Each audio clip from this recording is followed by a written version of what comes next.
Hey guys, रुरोuni केंशिन के इस new explanation video में आपका स्वागत है। इस एपिसोड का नाम होता है अबैंडन्ड विलेज। इसी के साथ स्टार्ट करते हैं हमारे इस एक्सप्लेनेशन वीडियो को।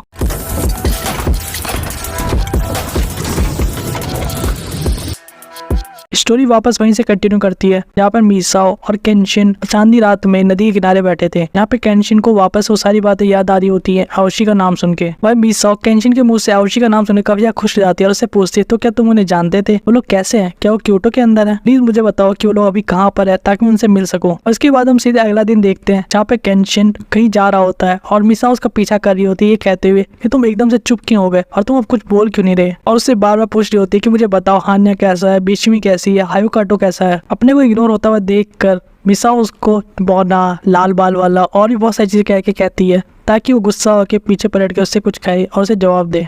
लेकिन केंशिन इससे परेशान होकर उसे कहता है कि मेरा नाम हिमुरा केंशिन है, तो तुम मुझे उसी से बुलाओ, मैं उसी को प्रेफर करता हूँ। ये सुनकर मिसाओ खुश हो जाती है और उसे कहती है कि अगर तुम्हें ये कह के बुलाऊंगी तो क्या तुम मुझे उनके बारे में बताओगी जिनके बारे में पूछ रही हूँ। लेकिन केंशिन साफ मना कर देता है कि ये दोनों अलग अलग बातें हैं। ये सुनकर वो काफी ज्यादा गुस्सा हो जाती है और उसके मुंह पे एक बहुत ही तगड़ी किक देती है, इसे कहते हुए कि तुम बहुत ही घटिया हो। लेकिन केंशिन कुछ भी बताने के लिए तैयार नहीं होता।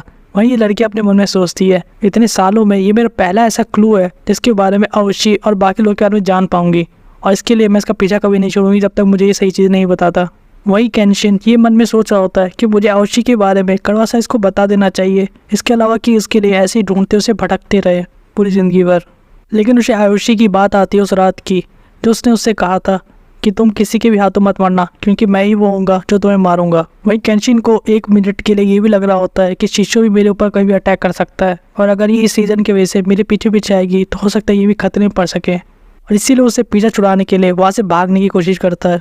लेकिन मिसाओ अपने मुँह से अपनी तारीफ करते हुए कहती है कि मैं आओशी के बहुत अच्छे काम आती अगर ये सही टाइम होता, मेरे से कोई बच के नहीं जा सकता। लेकिन वही हम देखते हैं केंशिन बहुत दूर हो चुका होता है भागने के मामले में, और मिसाओ भागते उसका पीछा करती है लेकिन देख काफ़ी ज़्यादा कंफ्यूज हो जाती है कि काफ़ी ज़्यादा तेज़ है, जबकि उसकी स्पेशलिटी थी किसी का भी पीछा करना, और एक टाइम पर आने के बाद उसको खो देती है, उसे नहीं पता लगता कौन से रास्ते गया। और जब उसे केंशिन दिखता है तो कहते हैं कि तुम्हें अपने आखिरी दम तक ढूंढते रहूंगी और तुम्हारा पीछा करूंगी। लेकिन जैसे वो आगे बढ़ती है उसे एक बहुत ही बड़ी खाई दिखती है बीच में, केंशिन जिसके उस पार होता है, और मिसाओ उस खाई को देखकर समझ जाती है कि उसे कूद कर पार नहीं कर सकती, और इसीलिए रोकने के लिए वो अपनी कुनाई से उस पर अटैक करती है। लेकिन केंशिन अपनी शॉट से बहुत ही आराम से उस अटैक को रोक लेता है। वहीं केंशिन अपनी कटाना को वापस रखते हुए उसे कहता है कि मुझे नहीं पता कि आओशी ने तुम्हें किन हालातों में पाला और पोसा और बड़ा किया, लेकिन अगर तुम अब ओकीवाना के ग्रुप के साथ जुड़ना चाहोगी तो तुम्हारे लिए बहुत ज़्यादा खतरनाक होगा, इसलिए तुम क्योटो अपने घर वापस चले जाओ। और आओशी भी ये चीज़ बहुत ही अच्छे से जानता था, और इसीलिए उसने किसी और के साथ तुमको कोटियो के अंदर ही छोड़ दिया ताकि तुम खुश रह सको। ये कह के केंशिन वहाँ से जाने लगता है, और मिसाओ भी काफी ज्यादा उदास हो जाती है और पीछे की तरफ जाने लगती है। और तभी मिसाओ पलट कर चिल्लाते हुए कहती है कि तुम्हारे जो भी मन में आ रहा है वो कहना बंद करो, तुम्हें कुछ भी नहीं पता।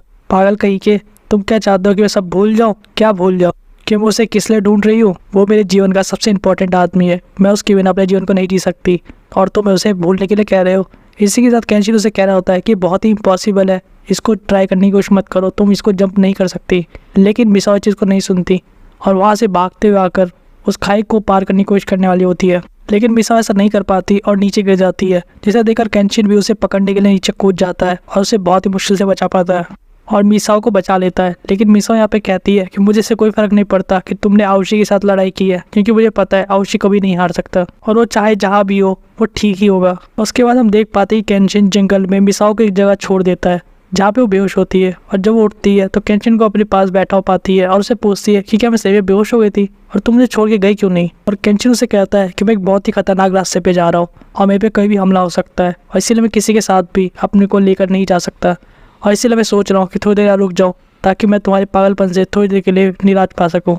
लेकिन मिसाओ वापस उसका पीछा करते ही कहते हुए कि मैं आओशी को ढूंढ के रहूंगी। अब हम सबस्को को देख पाते हैं जो कि बहुत सारे पेड़ों पर फाइट करके प्रैक्टिस कर रहा होता है, लेकिन मन में सोच रहा होता है कि ये सब नेचर की बर्बादी है, क्योंकि मैंने आज तक कभी भी लड़ाई के अलावा और कुछ सीखा ही नहीं है, और इसलिए मुझे पता नहीं कि लड़ाई में एक्चुअली क्या करना चाहिए, क्योंकि मैंने कभी ढंग से किसी चीज़ की प्रैक्टिस की ही नहीं, कोई ट्रेनिंग की ही नहीं। और अपने बैग से कंपास निकाल के देखता है कि नॉर्थ की इस तरफ है, और सोचता है कि क्योटो इसका मतलब वेस्ट में है और मुझे उसी तरफ जाना है। वहीं अब मैगी को भी देखते हैं जिसका काम अपने ध्यान में नहीं लग रहा होता है, और वो सोच रही होती है कि क्या पता केंशिन कैसा होगा और अपन क्या कर रहा होगा, और कई शिशियो उसके ऊपर हमला ना कर दे। इसके बाद हम फोकस करते हैं शिप पर जिसके ऊपर कारू और याको होते हैं। चाहे याको की तबीयत थोड़ी सी खराब होती है यहाँ ट्रैवल करने की वजह से, क्योंकि उसको इसकी आदत नहीं होती, वही मीसाओ अभी भी केंशिन का पीछा कर रही होती है और उसे परेशान कर रही होती है, कह कि मुझे इग्नोर करना बंद करो। वही मीसाओ उससे पूछती है कि तुम जंगल से क्यों जा रहे हो, इसका ऐसा क्या मोटिव है कि तुम जंगल से जा रहे हो रोड को छोड़कर। वही केंशिन से कहता है कि हम इससे जल्दी जा सकते हैं और हम कुछ ही देर में हाईवे पे पहुंच जाएंगे और तुम चलते हुए भी खा सकती हो। जिसे देखकर मीसाओ कहती है कि क्या तुम नहीं खाना चाहोगे, लेकिन केंशिन कहता है कि मैं कोई लंच लेके नहीं आया इसलिए मैं नहीं खा सकता। वही मीसाओ अपने खाना को देख के कहती है कि ठीक है वैसे भी ये मेरा है और मैं तुम्हें इसे नहीं देने वाली। वही मीसाओ से मजाक करते हुए कहती है कि अगर तुम मुझे ओशी के बारे में बता दो तो मैं तुम्हें दे सकती हूँ। मैं वैसे भी सोच रही हूँ कि वो पता नहीं वो क्या कर रहे होंगे अभी।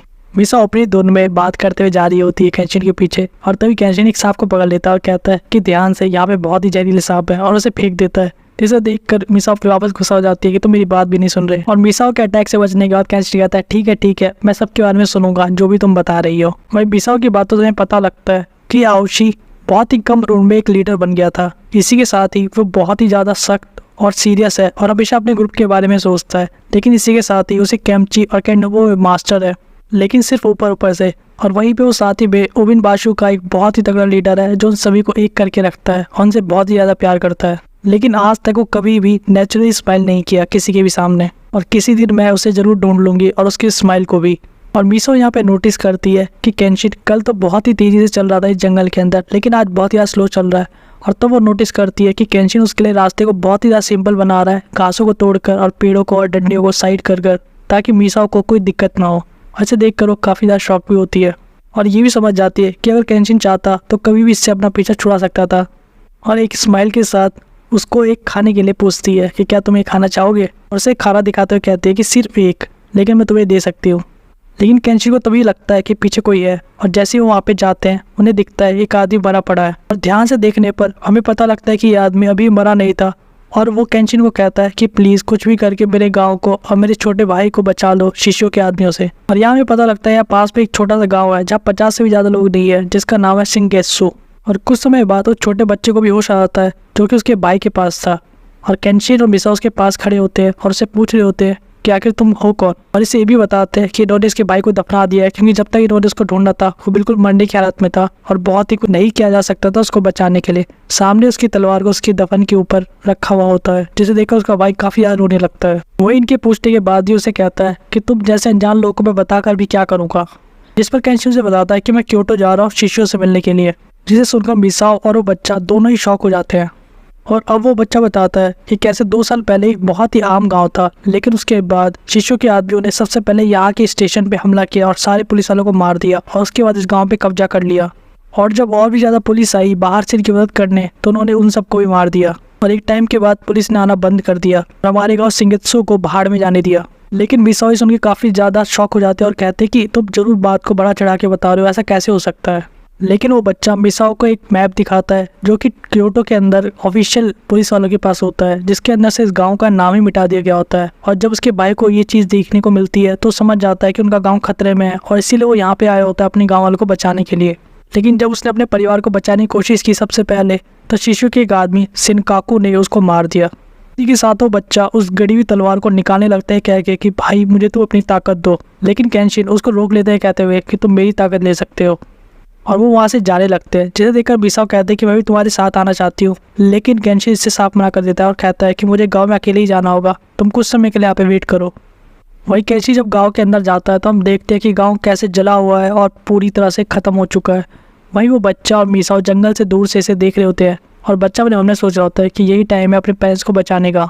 लेकिन जैसे ही वो ठीक गाँव के बीचों बीच पहुँचते हैं, ये देखकर वो बच्चा रोने लग जाता है कि उसके माता पिता को मार के वहाँ पे टांग दिया गया था। एक तरीके का एग्जीक्यूशन था जो कि शिशु के आदमी ने इनके परिवार के साथ किया था।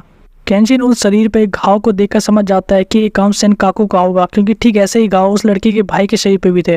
वही वो छोटा सा बच्चा इतने सारे दुख को झेल नहीं पाता, लेकिन तभी केंशिन को वहाँ पे शिनशिन के आदमी चारों तरफ से घेर लेते हैं, और हम देख पाते एक आदमी को जो केंशिन को कहता है कि तुम एक बाहरी हो, और ये लोगों ने यहाँ से भागने की कोशिश की थी, इसीलिए हमने उसका इलाज किया, हमने उन्हें मार के यहाँ पे टांग दिया एक एग्जाम्पल की तरह कि फिर वापस इस गांव में कोई भी चीज़ की कोशिश ना करे। और इसी के साथ वो आदमी केंशिन पे ये कह के अटैक कर देता है कि इस जगह का राज सेनकाकू करता है और उसी के कहने पे हम लोग की जिंदगी बचते हैं और उसका ऑर्डर है कि कोई भी अगर बाहर यहाँ पे आता है तो उसे जरूरी मरना पड़ेगा। लेकिन केंशिन अपने शॉर्ट को निकाल के बहुत ही खतरनाक अटैक इस आदमी पे करता है। वो आदमी वही उसी समय जमीन पे गिर जाता है। इसी के साथ केंशिन कहता है, ऐसे तो मैं उन लोगों को कहता हूँ कि जो चोट नहीं खाना चाहते साइड हो जाए, लेकिन इस बार मैं तुम में से एक को भी नहीं छोड़ने वाला हूँ। और इसी के साथ लड़ाई चालू हो जाती है। वहीं हम मिसाओ को देखते हैं जो कि उस बच्चे को कह रही होती है, मुझे पता है बहुत ही मुश्किल का समय है, लेकिन तुम इस तरह अंदर से टूट नहीं सकते। रोने से मरे हुए लोग कहीं वापस नहीं आते, इसलिए तुम्हें अपने लिए खड़ा होना पड़ेगा। लेकिन तभी पीछे से सेनकाकू का एक आदमी इनके ऊपर भी अटैक करने वाला होता है, ये कहते हुए कि सभी बाहर लोगों को मरना पड़ेगा। लेकिन मिसाओ उस अटैक से बच जाती है और अपनी कुनाई से उस पर अटैक कर देती है। शिशिरो का ये गुंडा उस अटैक से बच जाता है और मिसाओ और बच्चे को मारने के लिए वापस आगे बढ़ने लगता है। लेकिन तभी कोई पीछे से बहुत ही खतरनाक अटैक करता है और उस आदमी की तलवार आर पार कर देता है। और मिसाओ यहाँ पे देखती है कि कोई और नहीं बल्कि गोजो फुजितारो था, जो ये कह रहा होता है कि केंशिन को मैंने सीधे क्योटो जाने के लिए कहा था, लेकिन ये पूरे रास्ते घूमते हुए जा रहा है और अब ये यहाँ फंस गया है और ये आखिर यहाँ पे कर क्या रहा है। आज का एपिसोड ये पे खत्म होता है गाइस। तो अगर आपको वीडियो पसंद आई हो तो आप इस वीडियो को लाइक कर सकते हैं, हमारे चैनल को सब्सक्राइब कर सकते हैं, इस वीडियो को ज़्यादा शेयर कर सकते हैं और हमें कमेंट करके बता सकते हैं कि आपको और कौन सी वीडियो चाहिए।